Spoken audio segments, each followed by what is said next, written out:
நாகை மாவட்டம் படங்குடி பகுதியில் உள்ள தமிழ்நாடு நுகர்பொருள் வாணிபக் கழக ரேஷன் பொருட்கள் சேமிப்பு வட்ட செய்முறை கிடங்கில் உணவுத்துறை அமைச்சர் வெங்கடரமணன் ஆய்வு மேற்கொண்டார். அப்போது ரேஷன் பொருட்களான நெல், பருப்பு உள்ளிட்டவற்றின் தரம் மற்றும் எடை குறித்து நேரடியாக ஆய்வு செய்தார். மேலும் கிடங்கிலிருந்து பல்வேறு பகுதிகளுக்கு அனுப்பி வைக்கப்படும் நெல் மூட்டைகளின் எடை சரியாக உள்ளதா என்பதையும் சோதனை செய்தார். அங்கு இருப்பில் உள்ள பொருட்களின் அளவு குறித்து அதிகாரிகளிடம் கேட்டறிந்த அமைச்சர், பொதுமக்களுக்கு தரமான பொருட்கள் வழங்கப்பட வேண்டும் என அதிகாரிகளுக்கு அறிவுறுத்தினார்.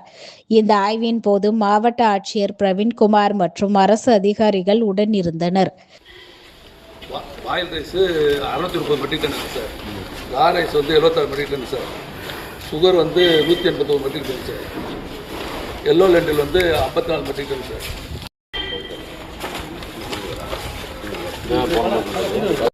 இப்போ அவைலபிள் ஸ்டாக் சார். உங்கள் மூமெண்ட் எவ்வளோ இருக்குது? மூமெண்ட் இது இஷ்யூ பண்ணியிருக்கிறது சார்.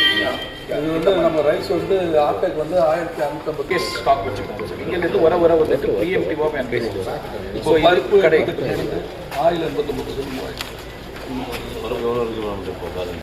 இன்னும் ஆயில் 89, எல்லாம் அரிசி 83%, சுகர் 86%. 2-3 days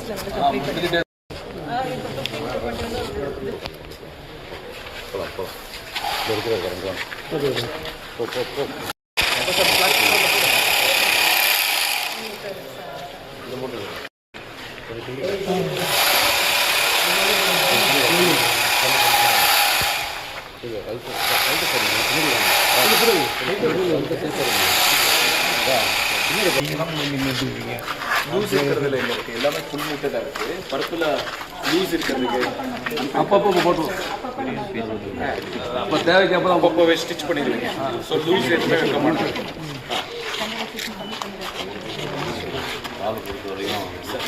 லூஸ் மூட்டையாக உடஞ்சிருந்தேன், டேமேஜாக இருந்தால் ஒன்று எப்போ வந்தது இந்த லாட்டு நம்மளுக்கு? இது எம்டி ஆக்கிட்டு ஃபுல்லாமே இன்சார்ஜ் இங்கே பிசி ஜேஏ லாஸ்ட் ஆக்கி போடுவோம்.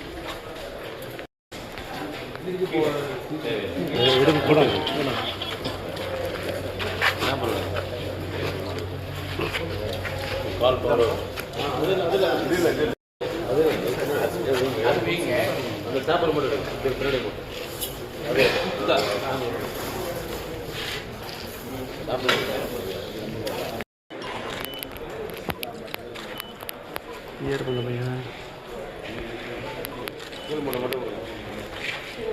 ஃபஸ்ட்டு எடுத்தீங்களா இந்த கீழே மூட்டை மட்டும் அப்புறம் மண்டி போட்டு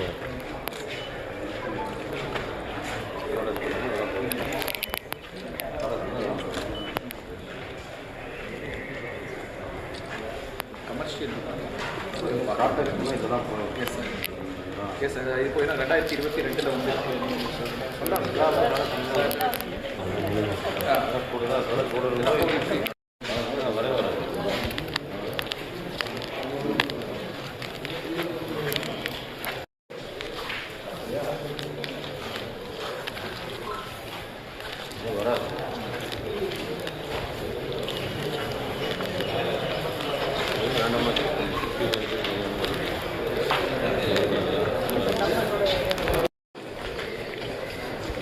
போகும்போது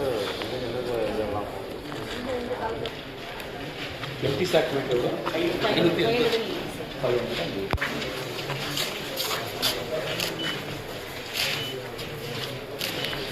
இது மட்டும்தான் அந்த ரேக் சர்க்கிட்டிங் இல்லை சார்.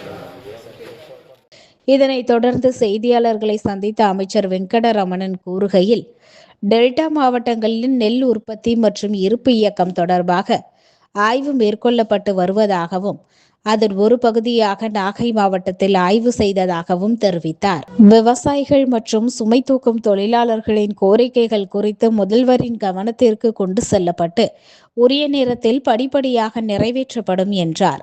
2-3 நாளாக இந்த டெல்டா ரீஜனில் பேடியோட ஸ்டோரேஜ், பேடியோட உற்பத்தி, அந்த விவசாயம்லாம் பார்த்து பேசிகிட்டு இருந்தேன்.